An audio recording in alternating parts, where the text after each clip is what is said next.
ഒരുപാട് പേര് സ്റ്റിച്ചിങ് ചെയ്യുന്നുണ്ട്.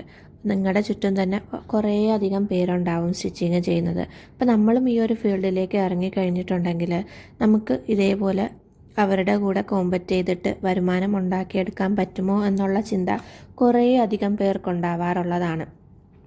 കാരണം ഓരോ ദിവസം കൂടുന്തോറും തയ്ക്കുന്നവരുടെ എണ്ണം അഥവാ ടൈലേഴ്സിൻ്റെ എണ്ണം കൂടിക്കൂടി വരുന്നുണ്ട് എന്നുള്ള കാര്യം നമുക്കെല്ലാവർക്കും അറിയാം. യൂട്യൂബിലും അല്ലെങ്കിൽ പുറത്തു പോയി പഠിച്ചിട്ടാണെങ്കിലും വളരെയധികം ആൾക്കാർ സ്റ്റിച്ചിങ്ങിലേക്ക് തിരിയുന്നുണ്ട്. അപ്പോൾ ആ ഒരു മേഖല, അതായത് തയ്യൽ മേഖല നിങ്ങൾ സെലക്ട് ചെയ്തിട്ട് നിങ്ങൾക്ക് വരുമാനം ഉണ്ടാക്കാൻ വേണ്ടിയിട്ട് പറ്റുമോ എന്നുള്ളത് പലർക്കും ഒരു ഡൗട്ടാണ്. അപ്പോൾ എങ്ങനെയാണ് തയ്യൽ മേഖലയിൽ നിന്നുകൊണ്ട് നമുക്ക് വരുമാനം ഉണ്ടാക്കിയെടുക്കാൻ പറ്റുക എന്നുള്ളതാണ് ഞാൻ ഈ ഒരു വീഡിയോയിൽ നിങ്ങൾക്ക് വേണ്ടിയിട്ട് ഷെയർ ആക്കുന്നത്. ഞാൻ 7 വർഷം മുന്നേ ഈ ഒരു ഫീൽഡിലേക്ക് ഇറങ്ങുമ്പോൾ എല്ലാവരും തയ്ക്കുന്ന പോലെ നോർമൽ ഉടുപ്പ്, കുർത്തി, നൈറ്റി ആ ഒരു ഇതിൽ തന്നെ, ആ ഒരു സ്ട്രീമിൽ തന്നെയായിരുന്നു ഞാനും ഫോക്കസ് ചെയ്തുകൊണ്ടിരുന്നത്. അപ്പോൾ നമ്മുടെ ചുറ്റുമുള്ള ആൾക്കാർ എന്താണോ ഡ്രസ്സൊക്കെയാണോ ഇടുന്നത് ആ ഒരു ഡ്രസ്സ് തയ്ക്കാൻ വേണ്ടിയിട്ടാണ് നമ്മൾ കൂടുതൽ ശ്രദ്ധ ഫോക്കസ് ചെയ്യാറുണ്ടായിരുന്നത്. അപ്പോൾ നമുക്ക് ചുറ്റും തന്നെ കുറേയധികം ആൾക്കാർ ഈ ഒരു സെയിം അഥവാ നൈറ്റീസ്, കുർത്തീസ്, കുഞ്ഞുടുപ്പുകളൊക്കെ തയ്ക്കുന്നവർ കുറേ അധികം പേരുണ്ട്. അപ്പോൾ നമുക്ക് കിട്ടുന്ന ഓർഡേഴ്സ്, അതായത് നമ്മളിപ്പോൾ ഒരു ലൊക്കാലിറ്റിയിൽ കുറച്ച് ആൾക്കാരുള്ള ലൊക്കാലിറ്റിയിലൊക്കെയാണ് ഉള്ളതെങ്കിൽ മാസത്തിൽ 1 അല്ലെങ്കിൽ 2 ഓർഡേഴ്സേ ഒക്കെ നമുക്ക് കിട്ടുള്ളൂ. പക്ഷേ നമുക്ക് ഈ ഒരു ഫീൽഡിൽ നിൽക്കണമെന്നുണ്ടെങ്കിൽ നമുക്ക് ഡെയിലി ഒരു ഓർഡറെങ്കിലും തയ്ച്ച് കൊടുക്കാൻ വേണ്ടിയിട്ട് പറ്റണം. അപ്പോൾ അവിടെ നിന്നാണ് ഞാൻ എന്തുകൊണ്ട് നമുക്ക് വേറൊരു തയ്യലിൽ നിന്നുകൊണ്ട് തന്നെ, അഥവാ തയ്ക്കുന്ന മറ്റെന്തെങ്കിലും പ്രൊഡക്ട്സ് ഉണ്ടാക്കിക്കൂടാന്നുള്ളൊരു ചിന്ത വന്നത്. അതിൽ നിന്നാണ് ഞാൻ ഉടുപ്പുകളും മാത്രമല്ല, നമ്മൾ തയ്ച്ച് കഴിഞ്ഞിട്ട് കിട്ടുന്ന സ്ക്രാപ്പ് വെച്ചിട്ടും നമുക്ക് എന്തെങ്കിലും തയ്ച്ച് സെയിൽ ചെയ്യാം എന്നുള്ളൊരു ചിന്ത ഉണ്ടാവുന്നത്. നിങ്ങൾക്ക് തന്നെ നിങ്ങളുടെ ചുറ്റും നോക്കിയാൽ അറിയാം, നമ്മൾ കുഞ്ഞുങ്ങൾക്ക് വേണ്ടിയിട്ടാണ് ഏറ്റവും കൂടുതൽ പൈസ ചിലവാക്കുന്നത്. കുഞ്ഞുങ്ങളുടെ ഉടുപ്പിനാണെങ്കിലും കുഞ്ഞുങ്ങളുടെ കളിപ്പാട്ടത്തിനാണെങ്കിലും കുഞ്ഞുങ്ങളുടെ ഫുഡിനാണെങ്കിലും ഒക്കെയാണ് നമ്മൾ ഏറ്റവും കൂടുതൽ പണം ചിലവാക്കാറുള്ളത്. നമ്മൾ തിരിഞ്ഞ് നോക്കാതെ പൈസ ചിലവാക്കുന്ന ഒരേ ഒരു കാര്യം നമ്മുടെ കുഞ്ഞുങ്ങൾക്ക് വേണ്ടിയിട്ടാണ്. അപ്പോൾ നമ്മൾ എന്തുകൊണ്ട് നമ്മുടെ കുഞ്ഞുങ്ങളുടെ പ്രൊഡക്റ്റ് എന്തെങ്കിലും തയ്ച്ചുകൂടാ എന്നുള്ള ചിന്ത.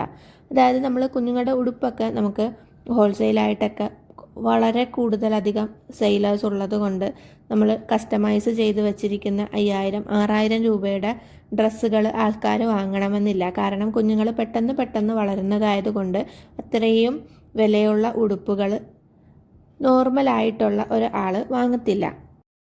നമ്മൾ പിന്നെ കുഞ്ഞുങ്ങൾക്ക് ഏറ്റവും കൂടുതൽ വാങ്ങുന്ന കാര്യം എന്താണ്? ഫുഡും ഡ്രസ്സും അല്ലാതെ നമ്മൾ പിന്നെ വാങ്ങുന്ന ഒരു കാര്യമാണ് കുഞ്ഞുങ്ങളുടെ കളിപ്പാട്ടം എന്ന് പറയുന്നത്. അപ്പോൾ നമ്മൾ തയ്ച്ച് വെച്ച ബാലൻസ് തുണികളിൽ നിന്നും കുഞ്ഞു കളിപ്പാട്ടങ്ങൾ തയ്ച്ച് ഫോട്ടോസൊക്കെ എടുത്ത് വാട്സാപ്പിലും ഇൻസ്റ്റഗ്രാമിലും ഒക്കെ ഫോട്ടോസ് അപ്ലോഡ് ചെയ്തു. വീട്ടിൽ വരുന്ന കസ്റ്റമേഴ്സിന് കാണാൻ വേണ്ടിയിട്ടുള്ള രീതിക്ക് ഷോക്കേസ് ചെയ്ത് വെച്ചു. അങ്ങനെയൊക്കെ ചെയ്തിട്ട് ഞാൻ എൻ്റെ ആ ഒരു ബിസിനസ് വളർത്തിയെടുക്കാൻ വേണ്ടിയിട്ട് ശ്രമിച്ചുകൊണ്ടിരുന്നു. അതിൽ നിന്നാണ് എനിക്ക് ഏറ്റവും കൂടുതൽ ഇന്ന് ഈ 2025 എനിക്ക് ഏറ്റവും കൂടുതൽ ഓർഡേഴ്സ് കിട്ടുന്നത് ഈ സോഫ്റ്റ് ടോയ്സിൽ നിന്നാണ്. പ്ലാസ്റ്റിക്കിൻ്റെ ടോയ്സ് കുട്ടികൾക്ക് ഉപയോഗിക്കേണ്ടിയും വരുന്നില്ല. നമ്മൾ പുതിയ ഒരു സാധനം, റീസൈക്ലിംഗ് എന്നുള്ളൊരു ഐഡിയ പുറം രാജ്യങ്ങളിൽ വളരെ ഇമ്പോർട്ടൻസ് ഉള്ളത് കൊണ്ട് തന്നെ ഇൻസ്റ്റഗ്രാം പേജിലൂടെ എനിക്ക് ഇതിനെ പുറത്തേക്കും കൂടിയിട്ട് സെയിൽ ചെയ്യാൻ വേണ്ടിയിട്ട് സാധിക്കാൻ തുടങ്ങി. അപ്പോൾ നിങ്ങൾ തയ്ക്കുന്നത് എന്താണോ, അല്ലെങ്കിൽ നിങ്ങൾ നിൽക്കുന്ന ഫീൽഡ് എന്താണോ, അതിൽ നിന്ന് എല്ലാവരും ചെയ്യുന്നതിൽ നിന്ന് വ്യത്യസ്തമായിട്ട് എന്താണ് നിങ്ങൾക്ക് ചെയ്യാൻ പറ്റുക എന്നുള്ള കാര്യം നിങ്ങൾ ചിന്തിക്കണം. കാരണം എല്ലാവരും കുർത്തീസും കാര്യങ്ങളും തയ്ക്കുമ്പോൾ ഞാൻ ഈ ഒരു മേഖലയിലോട്ട് തിരിഞ്ഞത് കൊണ്ടാണ് ഇന്നെനിക്ക് ഏറ്റവും കൂടുതൽ ഓർഡേഴ്സ് കിട്ടുന്നത്.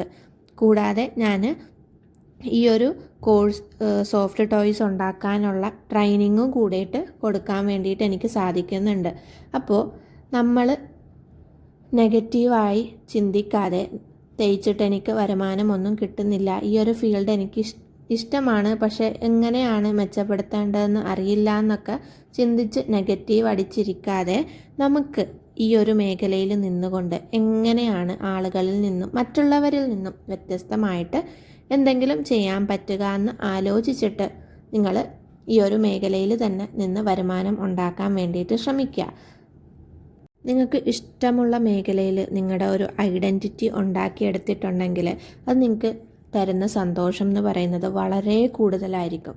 ഇന്ന് ഞാൻ ഏറ്റവും കൂടുതൽ സന്തോഷത്തോടു കൂടിയിട്ടാണ് നിങ്ങളുടെ അടുത്ത് ഈ ഒരു കാര്യങ്ങൾ ഷെയർ ആക്കുന്നത്.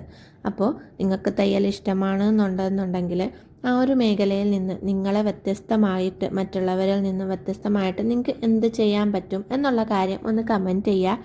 ബാക്കിയുള്ളവർക്കും കൂടെ അത് മോട്ടിവേഷൻ ആകാൻ വേണ്ടിയിട്ട് സാധിക്കും. അപ്പോൾ ഇന്ന് ഇത്രയേ ഉള്ളൂ വീഡിയോ. നെക്സ്റ്റ് വീഡിയോയിൽ കാണാം. Thank you.